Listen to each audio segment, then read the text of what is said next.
मैं आपसे आपकी ज़िंदगी के 6 मिनट मांग रहा हूँ। सिर्फ 6 मिनट तक आप इस वीडियो को कंप्लीट देखें। आपको पता चल जाएगा कि आपके लिए और आपकी जनरेशन के लिए बिज़नेस बेहतर है या फिर जॉब।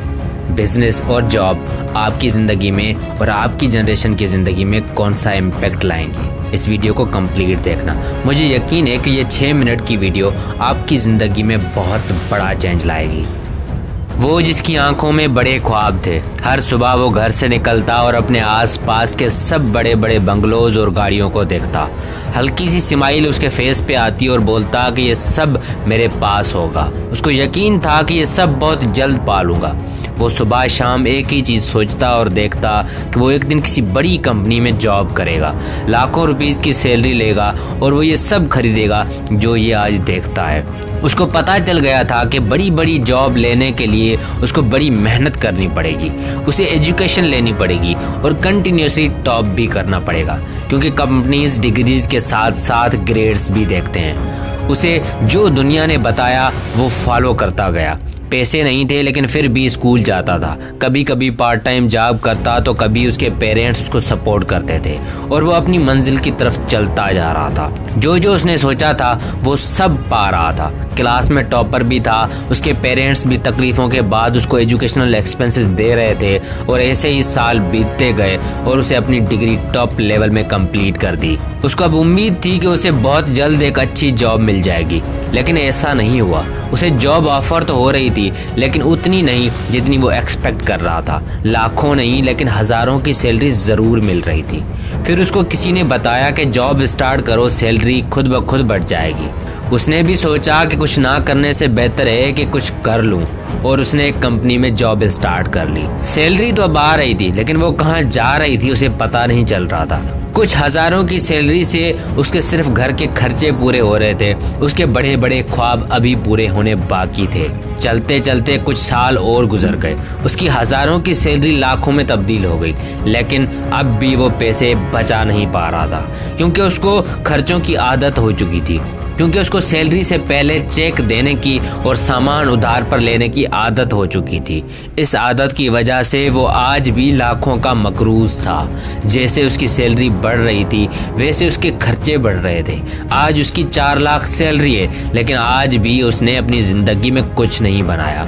उसने अपनी ज़िंदगी गुजार ली। लाखों की सैलरी लेके बड़ी बड़ी गाड़ियाँ भी ले ली उसने, बड़े बड़े होटल्स पे वक्त गुजारा उसने, लेकिन उसने एक चीज़ मिस कर दी। उसने अपनी ज़िंदगी में दौलत नहीं बनाई। उसके बाल सफ़ेद हो चुके हैं लेकिन वो आज सिर्फ एक ही बात कहता है, जॉब में तुम भले लाखों रुपए क्यों ना कमा लो, तुमसे वो खर्च हो जाएंगे, क्योंकि जॉब तुम्हें मनी मैनेजमेंट कभी नहीं सिखाती। जॉब करने वालों को एक बात की श्योरिटी होती है कि नेक्स्ट मंथ मेरी इतनी सैलरी आनी है और वो उस हिसाब से अपने एक्सपेंसेस की चेकलिस्ट को और बढ़ा कर देते हैं, क्योंकि जॉब हमें सिर्फ खर्च करना सिखाती है, बोनसेस के तौर पर गिफ्ट देती है, टूर टिकट्स देती है। ये चीज़ें हमें और मोटिवेट करते हैं कि पैसे खर्च कैसे किए जाएं। अगर हर साल बोनस मिल जाए तो ठीक, वरना खुद अपनी सैलरी से खुद को गिफ्ट भी देते हैं और टूर्स पर भी चले जाते हैं। रिजल्ट क्या होता है कि हम बनाते कुछ भी नहीं, सेव कुछ भी नहीं करते, इन्वेस्ट कुछ भी नहीं करते।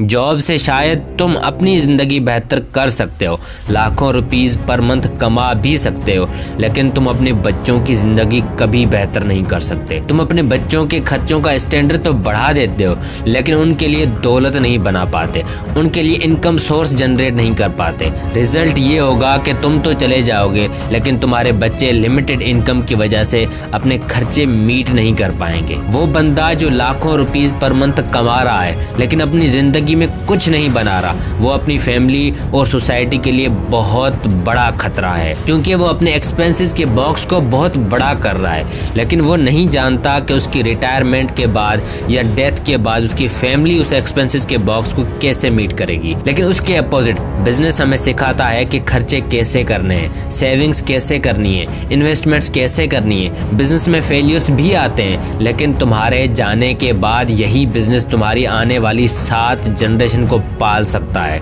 तुम्हारा सबसे बड़ा गिफ्ट अपनी फैमिली के लिए यही हो सकता है कि तुम उनके लिए एक बड़ा बिजनेस एम्पायर खड़ा करके जाओ। वो एम्पायर जो सोसाइटी में कुछ कंट्रीब्यूट करेगा, वो एम्पायर जिससे लोगों को जॉब्स मिलेंगी, वो एम्पायर जिससे कुछ फैमिलीज़ के घरों का चूल्हा जलेगा, वो एम्पायर जिसे तुम्हारे बाद तुम्हारे बच्चे चलाएंगे, वो एम्पायर जिस पर तुम्हारी फैमिली फख्र करेगी, वो एम्पायर जो तुम्हारी फैमिली को इंडिपेंडेंट बनाएगी, वो एम्पायर जो तुम्हारे बच्चों को छोटी सी एज में बॉस बनाएगा। मेरे ख्याल से वो बिजनेस जो तुम्हें 1 लाख नेट प्रॉफिट देता है वो उस जॉब से कई गुना ज्यादा बेहतर है जो तुम्हें 4 लाख पर मंथ सैलरी देती है, क्योंकि 1 लाख तुम अपने बच्चों को ट्रांसफर करोगे और वो इसे और बड़ा करेंगे, लेकिन 4 लाख सैलरी सिर्फ तुम्हारे जिंदा रहने तक होगी। तुम्हारे बच्चे वो फिर से जीरो से स्टार्ट करेंगे। Think wisely. बिजनेस को अगर हम वर्स्ट सिचुएशन में प्रेडिक्ट करें और जॉब को हम बेस्ट सिचुएशन में प्रेडिक्ट करें तब भी बिजनेस ही जीतता है। फिर ये वार किस चीज़ की? Go for business. अगर तुम ये सोच रहे हो कि बिजनेस में रिस्क है, नहीं, बिजनेस में रिस्क नहीं है। बिजनेस सेफ है लेकिन जॉब में रिस्क है। कोरोना वायरस से लाखों करोड़ों लोगों ने जॉब खो दी है, लेकिन बिजनेस आज भी चल रहे हैं। आने वाले दौर में जॉब्स को रोबोट टेक ओवर करेंगे तो तुम कहाँ जाओगे? इन शॉर्ट, जॉब लेकर रिस्क ना लो, play in a safe side and do your own business. शुक्रिया।